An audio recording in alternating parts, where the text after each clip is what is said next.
بود. متشکرم از توضیح کامل و صادقانه مینا جان.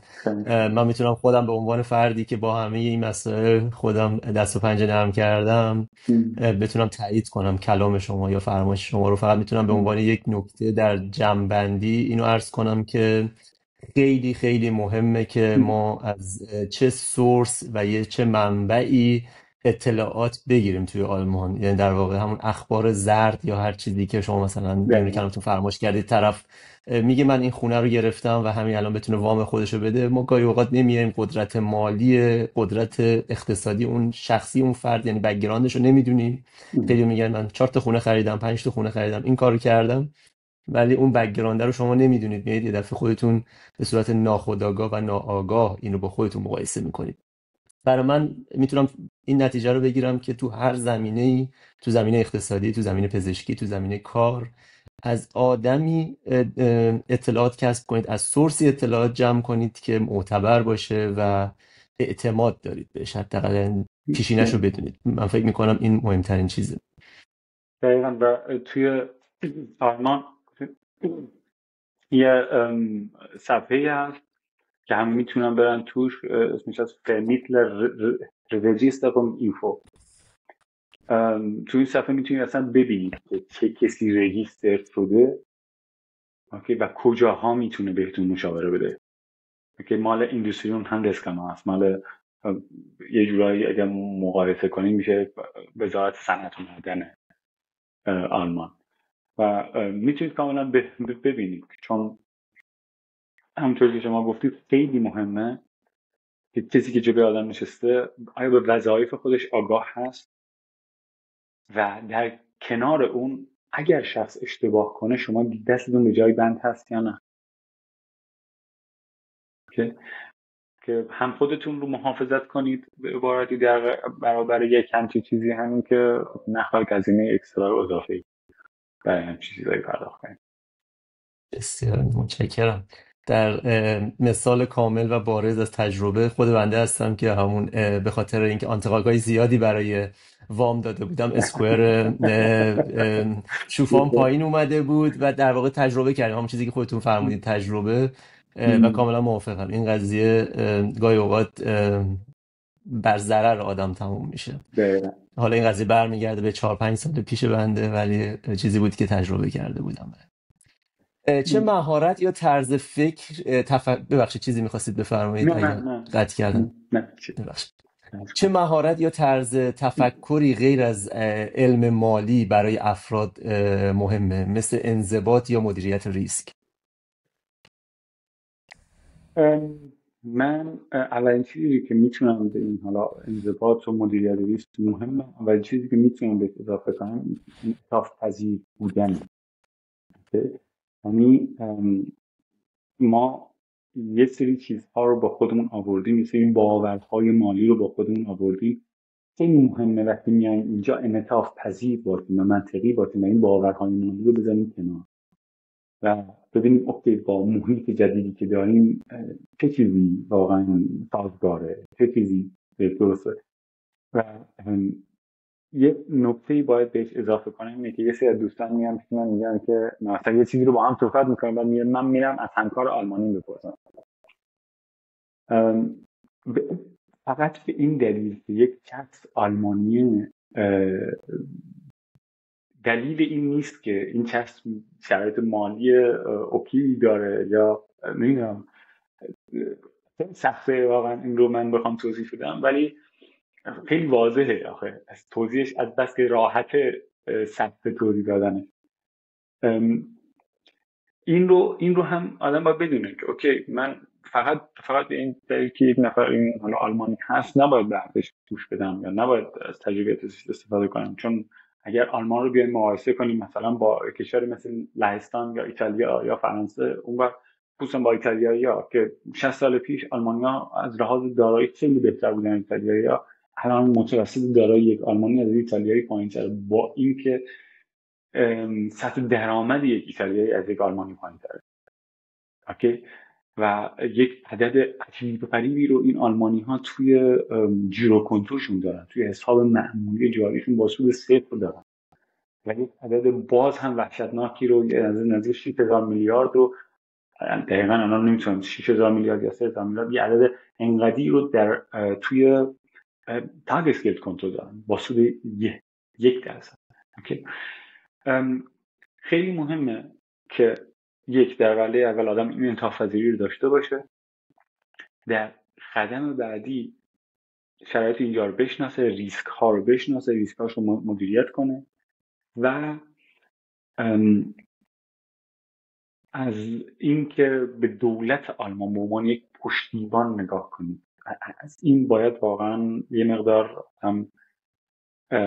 پا پس بکشه، یه مقدار حواس جمع باشه. حالا نمیدونم قضیه دولت آلمان رو چقدر باز خواهیم کرد، ولی باید این رو بگم که کمک های دولتی در آلمان یه شیب اینجوری رو گرفته و توی چند سال آینده شاهد این خواهیم بود، در حد اکثر 5 سال آینده شاهد این خواهیم بود که سن بازنشستگی بالا بره تو آلمان، 67 به 70 برسه یا به صورت پلکانی دوباره بالا ببرنش. افزایش من تعریف کردم تو دولت که صحبت هست اینه که افزایش چیزی که برای کارمندان برای بازنشستگیشون دارن میدن و همینطور کاهش حقوق بازنشستگی، همین اینها تو دارن خیلی تکان نکنن به شرایط دولت. اما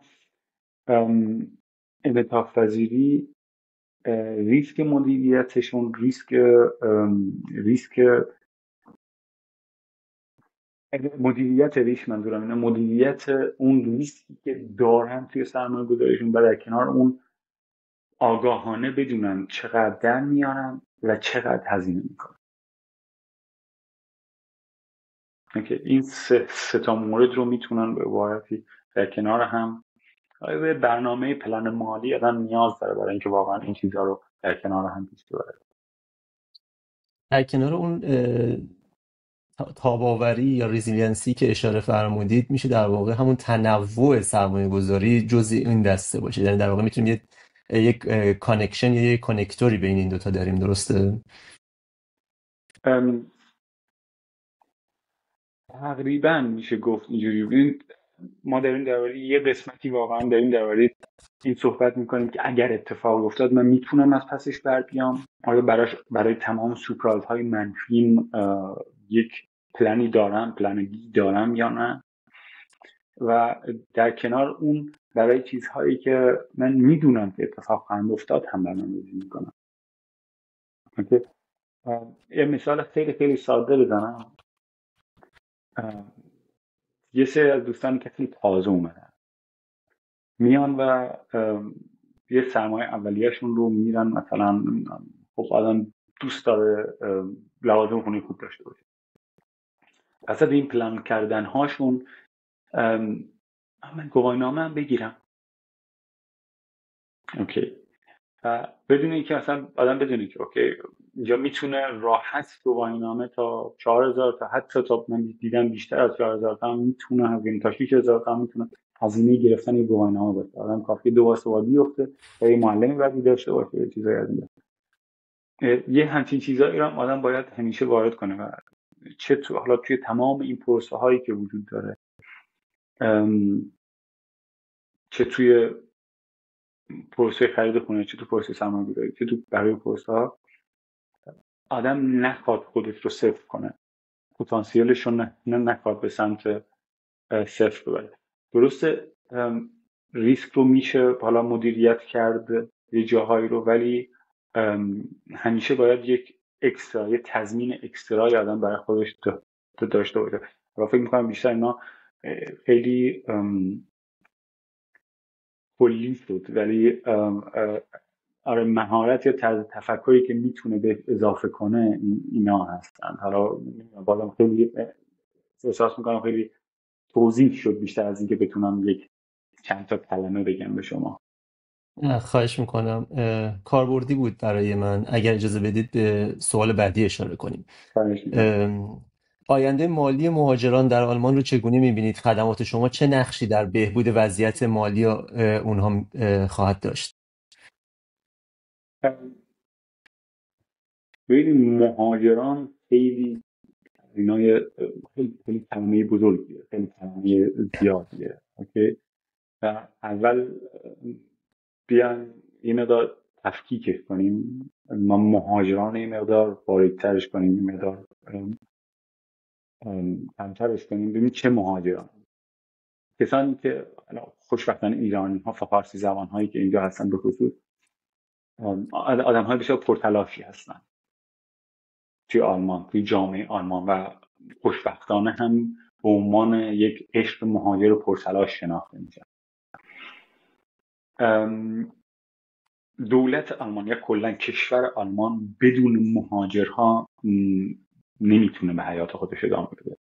من یک مستند دیدم خیلی جالب بود و توی مستند نوشته بود اگر مثلا اینقدر میلیون از مهاجرانی که وارد آلمان شدن از آلمان خارج بشن، آلمان چند روز میتونه به حیاتش ادامه بده. و مثلا بعد از 3 روز دچار یک فروپاشی وحشتناکی میشد و بعد از 7 روز واقعا کشور کلا تعطیل میشد. برای همین این ترسی که خیلی از دوستان دارن در وهله اول که ما رو از آلمان میندازن بیرون، اینا رو بذارید کنار. اینا واقعا در حد همون سال 2015 که مرکل شروع کرد به راه دادن مهاجران با درهای باز، سیاست درهای باز، همون روز من با همکلاسیام تو دانشگاه این بحث رو داشتم، گفتم یه زمانی خواهد بود که یه پلیس بدی هم پیش میاد، چون فقط سیاست اینجوری نیست که فقط پلیس خوب باشه. یه پلیس همیشه این بازی پلیس خوب پلیس بد خواهد بود و یه جایی مثل آفته، جایی مثل اصلا جای دیگه، واقعا اینا چیزایی که دارن اون اشتباهی که مرکل کرده رو اینا پاک میکنن. چون من و شما مهاجریم، جزو قشری هستیم که داریم کار میکنیم، داریم مالیات میدیم و برای دولت مفیدیم. چرا باید ما رو بیرون کنن؟ اوکی، اما یک قشر ایکسی وجود دارن که بعد از مثلا 8 سال 10 سال زندگی تو آلمان همچنان دارن کمک دولتی میگیرن، همچنان هیچ کاری انجام ندادن، هیچ پلنی ندارن حتی برای آینده خودشون و با چیزی که با زندگی که دارن راحتن و به قول سیاه کار میکنن و یه پول اکسترایی هم اونجا در. من میخوام اونا رو کلا از قضیه خارج کنم. فقط اگه داریم درباره مهاجران حرف میزنیم، داریم درباره مهاجران و پرتلاشی حرف میزنیم که یک برنامه برای آیندهشون دارن. برای این مهاجران آلمان همیشه جای خوبی برای زندگی خواهد بود. چه کاری من میتونم بکنم، چه خدمات من چه چیزی رو برای اونا بهتر میکنه؟ 2 تا نکته مهم رو بهتون میدم. یکی این که اطلاعاتی که اینجا نیاز دارن، اطلاعات مهم و ضروری که اینجا نیاز دارن، به زبان مادری بهشون میدم. و نکته دوم اینه که بازه زمانی رو که به عبارتی عقب افتادن رو میتونیم با این دانش جبران کنیم. همیشه امکان پذیر نیست، چون واقعا به پتانسیل شخص بستگی داره، به عقب موندنش بستگی داره. وقتی یه شخصی 55 ساله میاد، من نمیتونم که در 12 سال معجزه کنم، ولی اگر مثلا بازه زمانی که عقب افتاده شخص 5 سال 10 سال 15 سال باشه، میشه جبرانش کرد. پس این دو تا چیز رو من خدمات من بهش میده. دانشی که به زبان مادریش هست، بدون سوء تفاهم این دانش رو دریافت میکنه، بدون خطاها و اشتباهات ترجمه دانش رو دریافت میکنه و همینطور این امکان براش به وجود میاد که این زمانی که عقب افتاده رو جبران کنه. در واقع خطا رو کاهش میدیم، خطایی که پیش رو هست در واقع. خطا رو کاهش میدیم و همینطور به صورت اپتیموم، به صورت بهینه شروع میکنیم. مثلا درست. پروسه به صورت بهینه وقتی شروع میشه، دیگه نیازی به آزمون خطا نیست. بسیار عالی. متشکرم از توضیح دقیقتون راجع به مهاجران، در واقع سبد مهاجران پرمیوم، شاید چیزی که آلمانیا بهش اشاره میکنند صحبت کردید. ممنونم. اگه قرار باشه مسیرتون رو در یک جمله یا یک شعار خلاصه کنید چی میگید، با توجه به اینکه پیشینه هنر هم دارید، روی با دانش هنری شروع کردید و وارد بعد مالی شدید؟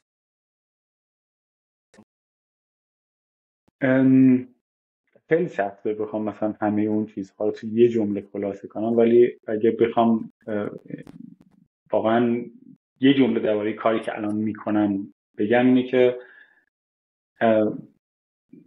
به قولی this is meine Berufung، یعنی یه جورایی خودم رو میتونم با کاری که میکنم معرفی کنم. که تو کار قبلی من کاری که میکردم اشیاء موزه‌ای رو مرمت میکردم و همیشه برام خیلی دردناک بود یه جورایی که من ساعتها و ماهها روی شی وقت میذارم و مرمتش میکنم و این شی میره و گوشه یک انباری توی انبار موزه قرار میگیره و شاید تا سالهای سال دیگه هیچ کس نبینه و برام همیشه حیف بود. میگفتم حیف این کاری که من میکنم زمانی که میذارم و تاثیرش رو تو زندگی هیچ کسی نمیبینم و الان کاری که دارم میکنم تاثیرش رو زندگی آنها میبینم و همین که میگم میتونم خودم رو با این شغل معرفی کنم، بگم اساس من بروفم، این چیزیه که من میخواستم. این به قول مثال میگیم خواب سرخ هست. یه چیزی داره که در رابطه با اینکه یه نفری که به دنیا میاد، بعضی از آدم ها دچار خواب سرخ میشن و این خواب سرخ برمیگرده به اینکه یک کاری باید تو زندگیشون انجام بدن و وقتی اون یک کار انجام دادن یعنی که زندگیشون رو تموم کردن و دیگه بودن و نبودنشون فرقی نخواهد کرد. و این هم برای من دقیقا همون قضیه خواب سرخ هست. یعنی واقعا به این سمت میره برای من که اوکی، من وقتی این رو میبینم برای من اون کامل شدن، اون چیز احساسی که نیاز دارن رو به دست میارم. بسیار. من یاد یه جمله میندازه که میگن که شادی جمعیه. در واقع من فکر میکنم که شما تو این کار چون اون فیدبک رو میگیرید از مخاطبتون و اون خوشحالی رو میگیرید، اون خوشحالی جمعی رو میبینید و حال خودتون هم خوب میشه وقتی حال اطرافیانتون خوبه. دقیقاً حالی خلاصه کردید. خواهش میکنم. شما تا اینجای مسیر حرفه‌ای موفقی داشتید. نقش شانس و اتفاقات غیر منتظره رو در این مسیر چجوری میبینید؟ من زیاد آدم نیستم که به شانس اعتقاد داشته باشم و اعتقاد دارم که شانس میره سراغ آدم هایی خیلی تلاش میکنن. اوکی، ولی بعضی وقتا یه جورایی در زمان مناسب آدم در جای مناسب قرار میگیره. برای من حسم اینه که تمام این پروسه‌ای که گذروندم، من بعد از اینکه دوره مرمت رو گذروندم و شروع به کار کردم، بعدش مثلا رفتم سراغ آسپیلدون به عنوان تحلیلگر داده و کلی ریاضی خوندم، دوباره کلی جاوا خوندم، پایتون، تمام این چیزهای اینجوری و فکر نمی‌کردم اصلا برسم به فاینانشال، برسم به مشاور مالی. اما همه اینها منو واقعا به اون سمت سوق داد که برسم به جایی که الان هستم. و یه چیزی رو فقط باید اینجا مثلا واقعا بولدش کرد، اونم اینه که باز بودم برای هر اتفاقی که پیش میاد. مثلا اگه یه نفر واقعا فقط دنبال، اگر من شخصی بودم که فقط دنبال بودم که اوکی من فقط میخوام به عنوان دیتا آنالیست کار کنم و نه هیچ چیز دیگه‌ای، هیچ وقت نمیرسم به این جایی که الان هستم. و اونجا هم مطمئنم که من رو اقناع نمی‌کرد و اونجا هم میشد یه جایی که من باید یه قدم دیگه براش برمی‌داشتم. تو اونجا هم جایی نبود که من لبخند رو بر لبان کسی ببینم بعد از این کارم تمام میشه. اوکی. و اتفاقات غیر منتظره، میگم تنها چیزی که بود که وقتی یه نفر به من گفت آره یه همچین چیزی وجود داره، من نگفتم نه و رفتم سراغش و نگاه کردم، دیدم، صحبت کردم، چند جلسه صحبت کردم. چند آخر هفته وقت گذاشتم. من با اینکه کار فول تایم داشتم، آخر هفته هام رو میرفتم اینجا مثلا چک میکردم بقیه کارا چی هم، چه چیزهای دیگه وجود داره و اینا بازم نمیتونم بگم که اتفاق غیر منتظری بود، چون باز هم براش یک تایم اکسترا گذاشتم که اون اتفاق غیر منتظر به وجود بیاد. اوکی. بسیار نمیدونم جواب شما رو دادم. خواهش میکنم. بله متشکرم.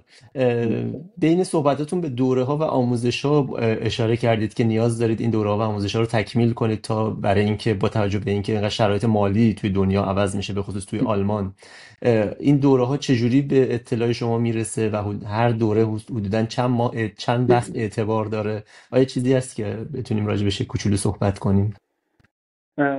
ببینید، برای اینکه توی آلمان آدم به عنوان مشاور مالی اصلا شروع به کار بتونه بکنه، یک امتحان هست که بهش میگن امتحان 34D. 34D برمیگرده به بحث تمام بیمه ها، برمیگرده به بحث به عبارتی بیمه عمر که ما توی فارسی به نام بیمه عمر میشناسیمش، اما توی آلمانی حدوداً به ما لیبنسversicherung وقتی میگیم 11 تا زیرشاخه مختلف داریم. اوکی.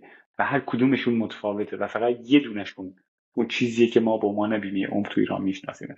وقتی بخوایم همه اینها رو به عبارتی اجازه داشته باشیم کارشون انجام بدیم، یک امتحان کتبی هست که برای 34D باید بدیم و بعد از اون حالا بازه زمانی که هست آدم چند میتونه خودش بخونه و بره امتحان بده که خیلی سخته قاعدتا و باید یه آسپیلدونگ، حالا بسته به جایی که داره، آسپیلدونگ 6 تا 9 ماهه باید بگذرونه و بعد بتونه امتحان رو شافن کنه، امتحان رو بتونه قبول بشه. و بعد از امتحان کتبی امتحان تئوری هست که تئوری هم باید آدم بگذرونه. این میشه فقط بحث بیمه ها. بحث سرمایه گذاری دوباره یه امتحان کلا یه مجموعه دیگری هست که 34F بهش میگن و اونم دوباره همین پروسه رو داره دیگه، همین پروسه رو داره که آدم باید اینا رو بگذرن. حالا بعد از اینکه اینا رو آدم گذرون تموم شد، همه کارش انجام داد، اون وقت باید سالانه یک عددی رو به عنوان زمان آپدیت شدن سالانه آدم بگذرونه. حالا این کار این رو باید ما خودش پیدا کنه. من با خودم برم آنلاین بگردم، یا اینکه جایی یه سمیناری هست، ورکشاپی هست، چیزی هست، خودم رو اونجا کانکت کنم، برم ثبت نام کنم، هزینه کنم حتی بعضی وقتا، که بتونم اون ساعت هایی که مورد نیاز هست رو پر کنم برای سالم. اوکی. و این فقط برمیگرده به اینکه آدم خودش چی رو پیدا کنه. فقط تنها چیزی که بسیار از سمت ایهاکا میاد بعضی وقتا فقط یک نامه اخطاره که من خوشبختانه من تا حالا نداشتم، که معمولا مال من خیلی زود پر میشه و خیلی از دوستان مثلا من کاران میگیرم دیگه، نامه اخطار میگن که آقا شما امسال تو پر نکردی، باید تا فلان تاریخ فلان تاریخ پر. در واقع پس چک میشید از نظر از طرف بله. ایاکا یا؟ بسیار هر این سوال من بود، خواستم بدونم آره. که چجوری شما چک و کنترل میشید. بسیار عالی. و هر 2 سال در میون هم امتحان پولشویی رو آدم باید دوباره بگذرونه، چون امتحان پولشویی اون از اینای پولشویی فقط مدرک پولشویی فقط 2 سال معتبره. و توی آلمان اگر آدم به عنوان مشاور مالی یک بار خطای اینجا ازش سر بزنه، خیلی سخت خواهد بود که تو بحث پولشویی دوباره بتونه برگرده این شغلش. متشکرم. مرسی. ممنون از توضیحتون. با توجه به شرایط کامپلکس و آنستیبلی که توی آلمان میبینیم و فکر میکنم که وارد یه سری رکود اقتصادی داره میشه آلمان، یا حتی استارت زده و شروع شده، چقدر آلمان رو همچنان امن واسه کارمندان، من راجع به همون مهاجران درجه بالا صحبت میکنیم، چقدر اینو امن میبینید برای کارمندان و چطور میبینید جامعه سرمایه گذاری رو؟ چون خیلی از بین کامیونیتی ایرانی‌ها که میشنیم خیلی نگران و ناراحتن راجع به سرمایه گذاری و آینده مالی آلمان. خوشحال میشیم چیزی راجع به این قضیه ازتون بشنویم. اتفاقا امروز یه مطلب خوندم دربارش که یکی از هر 4 مهاجر تقریبا 25%، حالا دقیق 26% از مهاجرانی که توی آلمان هستند حداقل به این فکر کردن که آلمان رو ترک کنن. و این عدد کمی نیست، یعنی ما داریم تقریبا در راه 3.5 میلیون نفر حرف میزنیم. آلمان پیشینه خیلی قوی داشته، پیشینه خیلی خوبی داشته، ولی توی پروسه‌ای که توی این سالهای گذشته گذرونده، نسل جدید آلمان انگار نسلی هستن که اصلا واقعیت ها رو نمیبینن، اصلا نمیدونن که زندگی اصلا نمیشه با 4 روز در هفته کار زندگی کرد. اوکی، به جز اینکه شما مثلا کسی باشی که ساعتی 80 یورو 90 یورو پول بگیری که بتونی، یا ساعتی حتی 100 یورو پول بگیری که بتونی با 4 روز در هفته مثلا چیزای معمولی تو زندگی تو بگذرونی. این یکی از چیزاست که اول باید بیدار بشن مثلا نسل جدید آلمان که آقا دوره خوشگذرانی گذشته و به نظر من آلمان نیاز داره به یک رفرم توی چیزای اقتصادی.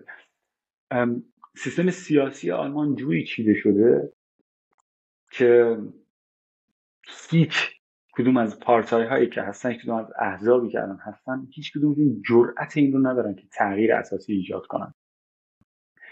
و مثلا یه جایی مثل FDP پارسال بود اومد و یه پیشنهاد خوبی داد در رابطه با سیستم بازنشستگی، که آقا این پول رو یه جور دیگه سرمایه‌گذاری کنیم، کاری که ما داریم میکنیم. کلا حذف شد، مثلا اون مثلا بالا نیومد. و بر همین میگم سیستم آلمان در وهله اول نیاز داره به یه رفرم توی ذهن جواناشون، یه رفرم نیاز داره برای پولیتیکا، برای سیاسیونشون که اصلا از این خواب و خیال خارج بشن که آقا ما میتونیم همه چی رو شافن کنیم، ما میتونیم از پس همه چی بر بیایم. و با توجه به شرایط الانشون که دستشون تو جیب نسل آینده است، یعنی خیلی صادقانه باید بگیم آلمان دستش تو جیب نسل آینده است، یعنی الان داره بیشتر از توان خودش خرج میکنه، هزینه‌ای که داره میکنه هزینه اکستراییه. همه اینها ما رو به سمتی خواهد برد که توی سالهای آینده یه رکود اقتصادی بازم شدیدتری رو داشته باشیم و در کنار اون این کنزرواتیو بودن خیلی از شرکت‌های بزرگ آلمانیه. مثلا شرکتی مثل بنز اصلا نمیخواد بپذیره که آقا بیوایدی یا جای دیگه میتونه یه روزی از من جلو بزنه. مثلا بی ام و میاد همچنان هنوزم که هنوزه میاد موتور بیوایدی رو برمیداره میذاره توی موتور الکتریک بی ام و مال بیوایدی، موتور الکتریک بیوایدی رو میذاره توی بدنه بی ام و با 2 برابر قیمت میفروشتش. چقدر چند وقت میتونی این کار بکنی؟ اوکی. اینا هم دوباره مزید بر علته، یعنی شرکت های بزرگ اون لارج کپ تو آلمان، اونا هم انگار این حالتی که بخوام خودشونو با موقعیت وفق بدن رو هنوز ندارن. دیدیم که سال گذشته چند تا شرکت های بزرگ بوش بود فکر میکنم، پورشه هم همینطور چقدر تعدیل نیرو داشتن. این پروسه یه مقدار اینجوری پیش خواهد رفت، ولی با ریسورس هایی که داره، با توان سیاسی که داره، میتونه، یعنی اگر یه رفرم های یه سری چیزا هم تغییر کنه اساسی، میتونه توی 10 سال آینده دوباره مثلا شاهد این باشیم که دوباره جایگاه خودش رو، حالا نه به جایگاه قبلیش واقعا تو اروپا، اما به جایگاه خوبی دوباره تو اروپا برگرده. یعنی کسی که همسن من شماست توی 30 تا 40 خیلی نگرانی زیادی نخواهد داشت. ولی در هر حال آلمان وارد بازه سخت 10 ساله‌ای فکر میکنم شده و این قضیه ادامه خواهد داشت، یعنی این قضیه یه مقدار رو به پایین ادامه خواهد داشت. و الان هم یه نکته خیلی خیلی مهمی هم که الان وجود داره و توی 10 سال آینده هم به عبارتی بهش دامن زده میشه، اینه که ما الان نسلی رو داریم که داره وارد بازنشستگی میشه که متولد بین سالهای 60 تا 1960 تا 1965 هستن. این سالها نرخ تولد تو آلمان سالانه 1,000,000 نفر بود. 1,000,000 نفر سالانه به دنیا آمدن. یعنی همین 4-5 سال 1960 تا 65 اگه الان وارد بازنشستگی بشن تو این سالهایی که الان شروع داریم، ما داریم درباره بیش از 5 میلیون بازنشسته حرف میزنیم که دولت آلمان نمیتونه پولشون رو بده. یعنی الان سالهای گذشته هم داریم نگاه میکنیم، ما داریم دولت آلمان سال گذشته اومده چیزی نزدیک 380 خورده میلیارد یورو توی مثلا صندوق بازنشستگی دید که متوسط 1300 یورویی درست کنه برای آدم‌ها. و این هم مزید بر علت میشه که یه جورایی بر اون افتاده‌ای که هست یه لگد دیگه هم میزنن و این نسلیه که اینا هم که به قولی آلمانی ها طول عمر زیادی دارن، یعنی به همین راحتی نمیمیرن. اینها نسلی هستن که به عبارتی توی بازی زمانی 10 سال آینده نیاز مراقبت نگهداری خواهند داشت.